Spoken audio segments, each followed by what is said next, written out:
It was supposed to be a relaxing weekend.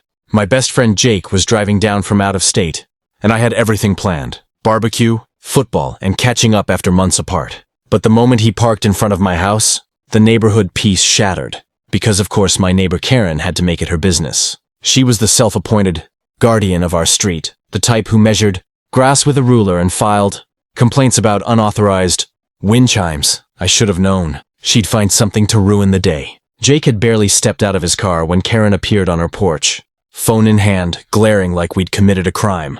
"Excuse me," she snapped. "Your friend can't park there. That's community property." I looked at her, then at the curb in front of my house, clearly public parking. I told her politely, "It's a free spot, Karen.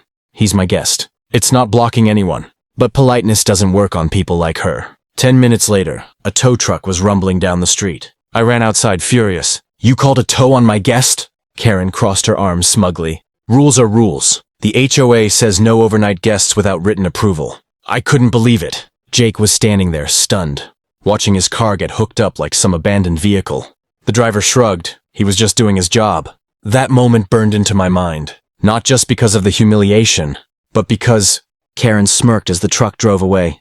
She said, "Next time, follow the rules." I clenched my fists and smiled back. "Oh, I will, Karen. You'll see." That night, I started reading every HOA rulebook I could find. I didn't just want revenge. I wanted legal, airtight revenge. Something that would make her regret ever touching my friend's car. And when I discovered one particular clause in the HOA bylaws, I realized I could turn her own rulebook against her. She had no idea what was coming. Revenge, I told myself, needed to be precise. Not a shouty tantrum or a social media smear, something smarter. If Karen loved rules and bylaws so much, I would weaponize them. I started by mapping every interaction she had with the HOA. Meeting minutes, fine schedules, complaint forms. I printed them out, highlighted patterns, and made a timeline. Every petty complaint she filed, every passive-aggressive email, every instance where she overstepped boundaries. A pattern emerged. She loved control, but she also loved the appearance of being right more than the reality of it. Next, I drafted a plan with 3 parts: exposure, leverage, and an unassailable legal cover. Exposure meant quietly documenting her rule hunting in public spaces, photos, timestamps, witness notes. Leverage was harder. Find a violation she couldn't spin away. Unassailable legal cover meant lining up HOA rules, municipal codes, and an ally or two who could vouch I wasn't acting out of spite. I recruited allies carefully. First, Mrs. Alvarez 2 houses down, sharp-eyed, fed up after Karen lectured her about a mailbox post. Then Mark from across the street, who'd been quietly recording Choi meetings for months because he suspected favoritism. They joined because they'd had enough. Not about me, but about fairness. We started small. Mark showed me a strange cluster of complaints Karen had filed about cars, grills, and holiday lights, all accompanied by selective photos. Mrs. Alvarez gave me a sworn statement about a confrontation, where Karen threatened to fine her for structural violations that didn't exist. I kept piling evidence, but always within legal bounds. No trespassing, no hacking, no public shaming. This was about facts. I researched the specific bylaws tied to towing and guest parking. The clause Karen cited was ambiguously worded. It could be interpreted to allow discretion or be enforced, only under certain conditions. That ambiguity would be our wedge. I also checked municipal ordinances. Some of Karen's complaints violated the town code, requiring documented notice before towing. If proven, that could invalidate her little victory and put her on shaky ground with the HOA.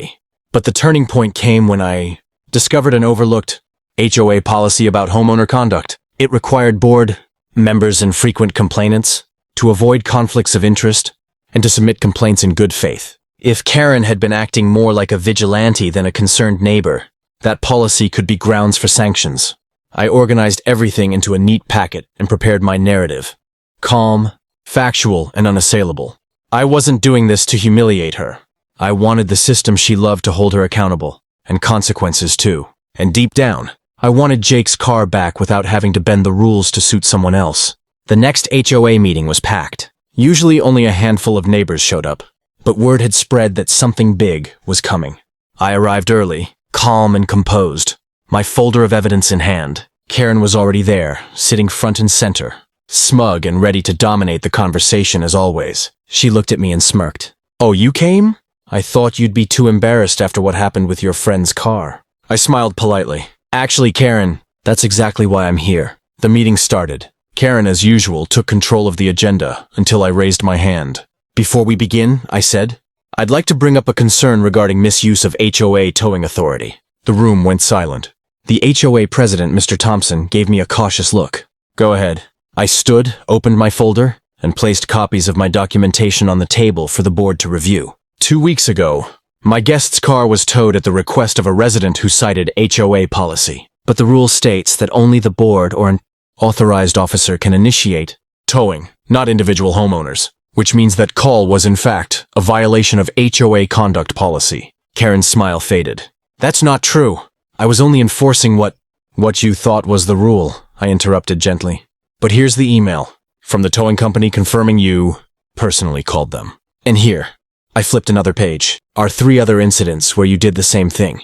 To Mark, to Mrs. Alvarez, and even to the family on Redwood Court. Gasps filled the room. Karen's composure cracked. Those cars were violating regulations, she snapped. I handed another paper to Mr. Thompson. And here's the city ordinance, requiring written notice and board approval before any vehicle can be towed from a residential zone, which means all those tows were unauthorized and illegal. The president's expression darkened. He turned to Karen. Is this true? Karen's voice wavered. I was just trying to keep order. Mrs. Alvarez spoke up from the back. Order doesn't mean abuse, Karen. The meeting turned into a storm. Neighbors voiced frustrations they'd bottled up for months, fines, harassment, threats. Every word piled higher until Karen had no defense left. When the noise finally quieted, Mr. Thompson sighed. Karen, effective immediately. Your complaint privileges are suspended pending review, and we'll be contacting the city about the towing issue. Karen sat there in stunned silence. For once, she had nothing to say.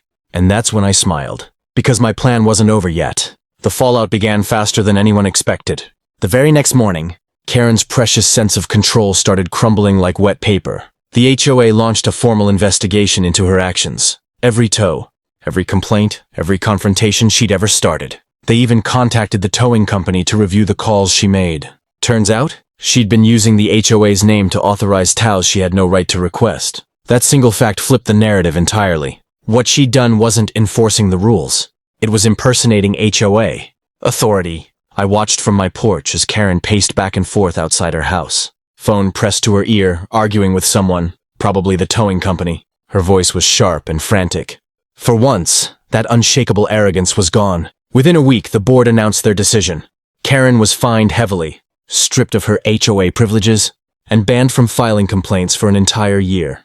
The towing company, fearing legal trouble, offered refunds to everyone affected, including my best friend Jake. When the reimbursement check arrived in my mailbox, I couldn't help but laugh. Not only did we get his money back, but the HOA also issued a written apology for the distress caused by unauthorized enforcement actions. But karma wasn't finished yet. A few days later, Karen parked her own car, slightly over the edge of my driveway, something she used to scold others for.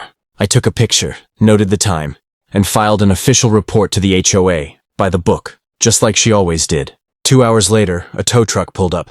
Karen came running out, waving her hands. Wait, you can't tow my car! It's only been a few minutes. The driver checked his clipboard. Orders from the HOA. Violation of Section 12C, parking obstruction. Her face went pale. I stepped out, pretending to be surprised. Oh no, Karen. Didn't you read the notice? They're pretty strict about driveways now. She glared at me, speechless. The truck lifted her car off the ground, the same way Jake's had been taken weeks before. Only this time she was the one watching helplessly. As the tow truck rolled away, she muttered something under her breath and stormed back inside. For the first time, the street felt peaceful. I looked at Jake, who was visiting again, and said with a grin, Guess the rules finally worked in our favor. He laughed. Poetic justice, man. Karen never called another tow truck again. And as for me, I didn't need to fight her anymore. The HOA's rulebook, her own favorite weapon, had already done it for me. And that's how it all ended. Karen learned that sometimes the rules you use against others can come back to tow you instead. If you enjoyed this story, make sure to hit that like button.